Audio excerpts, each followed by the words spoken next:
Antes de começar, se inscreva no canal e deixa o like. Isso ajuda muito a trazer mais documentários como esse.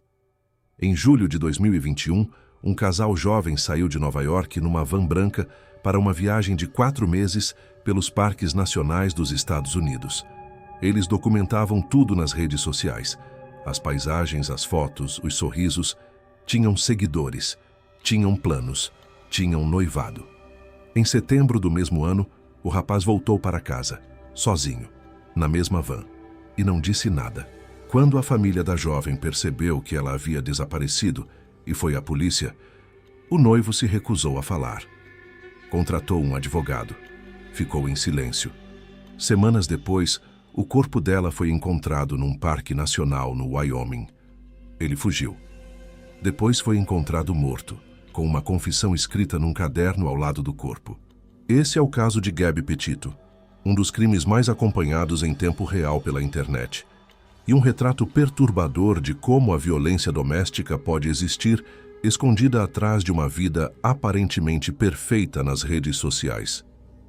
Gabrielle Petito, conhecida por todos como Gabby, nasceu em 19 de março de 1999, em Nova York. Cresceu em Blue Point, Long Island, numa família comum. Era extrovertida, apaixonada por viagens e por fotografia. Começou a criar conteúdo nas redes sociais ainda jovem. Vídeos de viagem, fotos de paisagens, o estilo de vida que ficou conhecido como van life. Viajar de van pelos Estados Unidos, dormir em parques nacionais, documentar tudo. Brian Laundrie tinha 23 anos, a mesma geração. O mesmo interesse por aventura e natureza. Os dois se conheceram no ensino médio em Long Island e começaram a namorar por volta de 2019. Em julho de 2020, Laundrie pediu Gabby em casamento. Ela anunciou o noivado no Instagram com uma foto dos dois sorrindo.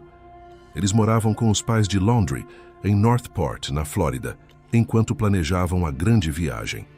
Em 2 de julho de 2021, Gabby e Brian partiram de Blue Point, Nova York, na van branca Ford Transit que seria tanto o veículo quanto a casa deles durante os 4 meses seguintes. O plano era visitar os parques nacionais de costa a costa, Wyoming, Utah, Colorado, Idaho, e documentar tudo para o canal deles no YouTube e para o Instagram de Gabby.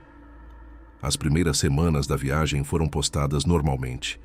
Gabby aparecia sorrindo em frente a paisagens deslumbrantes. Os vídeos tinham edição cuidadosa, música animada, legendas divertidas.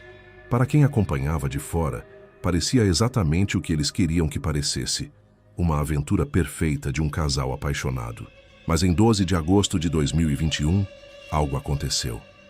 Naquela tarde, um motorista ligou para o serviço de emergência em Moab, no Utah. Ele relatou ter visto um homem bater numa mulher próximo à entrada do Parque Nacional Arches e depois viu os dois entrarem numa van branca. A polícia de Moab interceptou a van. Câmeras corporais dos policiais, que seriam divulgadas semanas depois e se tornariam um dos documentos mais assistidos de todo o caso, mostram Gabby do lado de fora da van, chorando, visivelmente perturbada.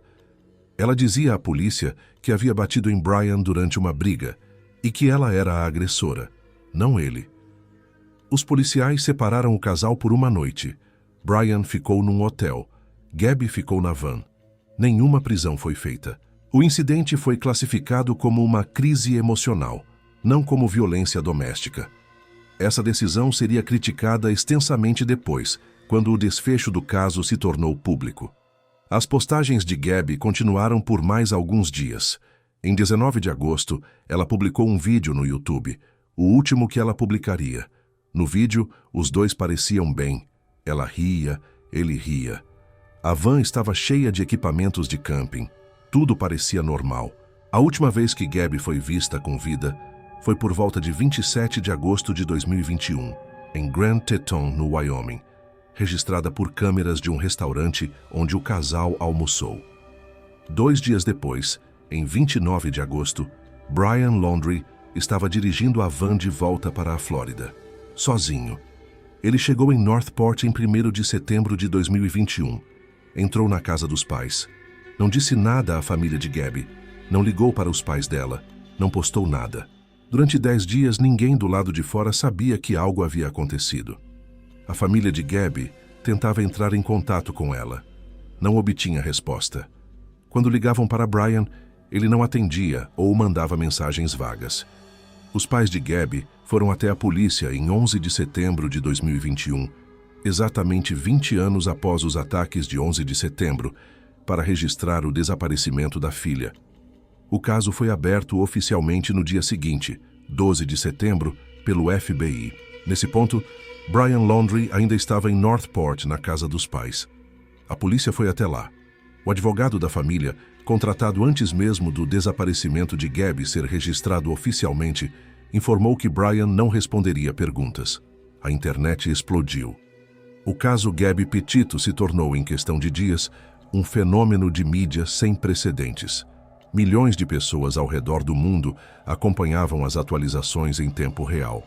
Grupos de true crime no Reddit e no TikTok analisavam cada detalhe: as fotos, os vídeos, as postagens. Internautas mapearam a rota da van usando informações públicas das redes sociais. Outros rastrearam avistamentos, câmeras de segurança, registros de parques. Foi justamente uma dica de internautas que levou a polícia a um trailer em Wyoming, onde moradores relataram ter visto a van de Gabby estacionada por vários dias em agosto. Em 19 de setembro de 2021, uma equipe de busca encontrou restos humanos na área de Camping Spread Creek Dispersed, perto do Grand Teton. A identificação foi confirmada dias depois. Era Gabby Petito. A causa da morte, determinada pelo legista do condado de Teton, foi lesões por força bruta na cabeça e no pescoço, com estrangulamento manual. Ela havia sido assassinada. Nesse mesmo período, Brian Laundrie havia desaparecido. Em 13 de setembro, 3 dias depois de a família de Gabby registrar o desaparecimento, os pais de Laundrie disseram à polícia que o filho havia saído para caminhar na Calton Reserve, uma reserva natural de mais de 24 mil acres perto de Northport, e não havia voltado. A busca por Laundrie se tornou tão intensa quanto a busca por Gabby. A Calton Reserve foi vasculhada por semanas. Nada foi encontrado. O FBI obteve um mandado de prisão contra Laundrie, não pelo assassinato de Gabby, mas pelo uso não autorizado do cartão de débito dela entre 30 de agosto e 1º de setembro, período em que ele estava voltando para a Flórida depois de ela já estar morta. Durante semanas, enquanto a investigação avançava no Wyoming, Laundrie permanecia desaparecido. Seus pais foram interrogados pelo FBI. A casa da família foi vasculhada. Um disco rígido foi apreendido. Já em 20 de outubro de 2021, os pais de Brian Laundrie voltaram à Calton Reserve com agentes do FBI para uma nova busca. Dessa vez, encontraram pertences de Laundrie próximos a uma área inundada da reserva, uma mochila, alguns itens pessoais e, então, restos humanos. A identificação dental confirmou. Eram os restos de Brian Laundrie. A causa da morte foi determinada como suicídio por ferimento de arma de fogo na cabeça. Ao lado dos restos havia um caderno. O FBI levou meses analisando o caderno. Em janeiro de 2022, o agente especial responsável pelo caso divulgou o resultado final da investigação federal. O caderno continha uma entrada em que Brian Laundrie admitia ter matado Gabby Petito. A investigação concluiu que nenhuma outra pessoa estava envolvida na morte de Gabby. Brian Laundrie foi identificado como o único responsável. O caso federal foi encerrado. A família de Gabby recebeu a confirmação do que já suspeitava há meses. O homem que havia matado a filha deles nunca seria julgado, nunca ficaria preso, nunca responderia em público pelo que havia feito. O caso Gabby Petito gerou discussões que foram muito além do crime em si. A cobertura massiva recebida pelo desaparecimento de uma jovem branca de classe média foi comparada à quase ausência de cobertura de casos similares envolvendo mulheres negras, indígenas e de minorias, um fenômeno que nos Estados Unidos ficou conhecido como Missing White Woman Syndrome, ou Síndrome da Mulher Branca Desaparecida. Ativistas e jornalistas apontaram que, enquanto milhões de pessoas acompanhavam o caso Gabby em tempo real, centenas de mulheres de outras origens desapareciam sem receber um décimo dessa atenção. O vídeo das câmeras corporais da polícia de Moab, em que Gabi chora e assume a culpa pela briga, enquanto os policiais a tratam como a agressora em vez de reconhecer os sinais de violência doméstica, também gerou debate extenso sobre como a polícia lida com situações de violência doméstica, especialmente quando a vítima minimiza o abuso para proteger o parceiro.